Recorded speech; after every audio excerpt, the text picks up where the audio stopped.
If you ask her, why aren't you leaving your job? Is this kind of blaming the victim here?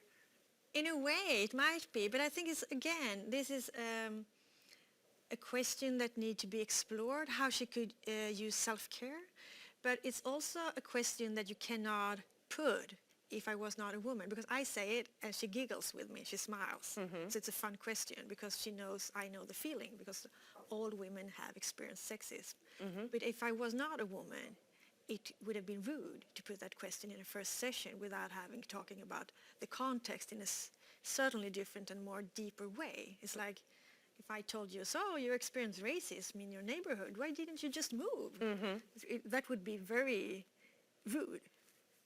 So, because of the similarity in your status with her, you're able to kind of nudge her a little bit to maybe even act. Yeah, and I think she feels safe about the fact that I'm on her side.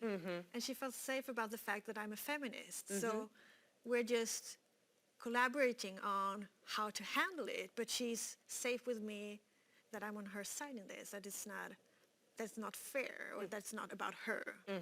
So I think safety has everything to say, but I think that this kind of diet makes it possible to do this so early in therapy. And I think this might be possible in all the other diets too, to explore self-care and how to handle hostile people.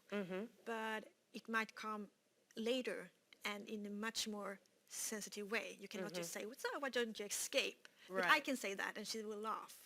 So she knew not to be offended in some ways because of the similarity of your privilege. But if you are sort of a therapist from another sort of quadrant of the dyad, right, you can still do these things, but it might take some more time, additional sensitivity. You might not do it as soon in a session. Yeah, and you have to have built in more context to it, and you have to have shown that you are aware of your privilege. Let's roll the next clip.